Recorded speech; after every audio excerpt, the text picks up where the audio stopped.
2024, Toyota Land Cruiser's return to the United States sees the rugged SUV shift down market, bringing a more varied model lineup. The next-level Land Cruiser sports a different face with rectangular LED headlights and rigid LED fog lamps that can switch between white and amber light. The 18-inch wheels also were larger 265/70 all-season rubber, but this trim offers 20-inch wheels with 265/60 tires too.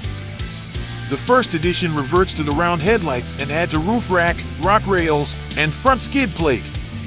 There's also mud flaps behind the wheels, a rear door guard, and a tailgate light. 7 paint colors will be available, including a new shade called Meteor Shower. The Trail Dust and Heritage Blue hues come as a two-tone look with the roof painted in grayscape. Toyota formally pulled the wraps off the new 2024 Land Cruiser today, in a rebirth that was hardly surprising considering the enduring cachet this nameplate enjoys across the world. Now off-road enthusiasts with sights set on backcountry travel will be able to hit the trail in a new 2024 Land Cruiser instead of waiting years for the price of a used high-mileage Land Cruiser to fall within reach.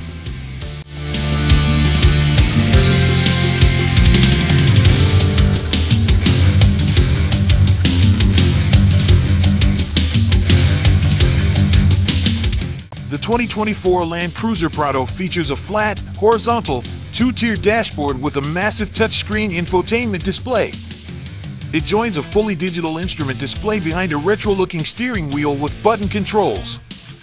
Toyota has incorporated plenty of buttons and switches to delight analog fans, including toggles for the selectable drive modes and all-wheel drive (AWD) system.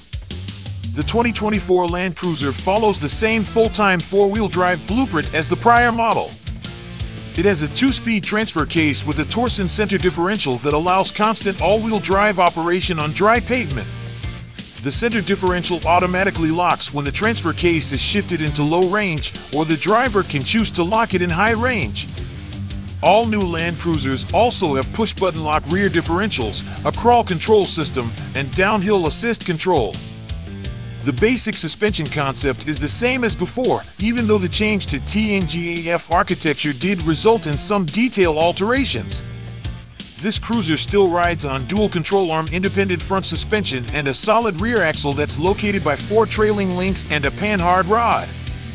Simple twin-tube dampers are used all around, but the so-called KDSS system of automatically disconnecting front and rear anti-roll bars is no more.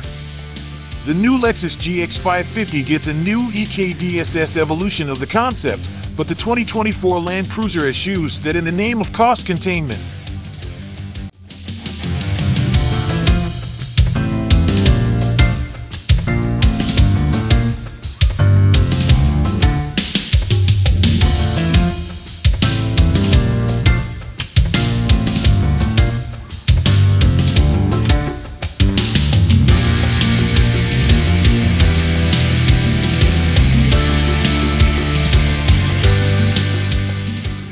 Step up to the Land Cruiser and First Edition models, and you get 265 divided by 70 or minus 18 33-inch tires with somewhat more aggressive tread, a disconnectable front anti-roll bar to improve articulation, and a multi-terrain select system that can optimize the traction control for various conditions in high range as well as low range.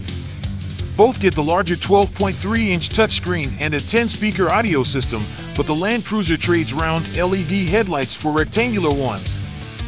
The round ones come back on the First Edition, though, along with rock rails, a roof rack, a front skid plate, and more. Toyota says the 2024 Land Cruiser will have 8.7 inches of ground clearance and approach, breakover, and departure angles of 31, 22, and 25 degrees. While Lexus hasn't yet released a ground clearance number on the GX, its angles are 26, 21, and 23, though breakover and departure angles rise to 22 and 24 degrees on the off-road overtrail trim GX. This should make the Land Cruiser a formidable machine on the trail, and it doesn't hurt that it's 1.2 inches shorter and 4.4 inches narrower than the previous Cruiser. It should also be a little lighter, hopefully, than the old version's 5,800-pound heft.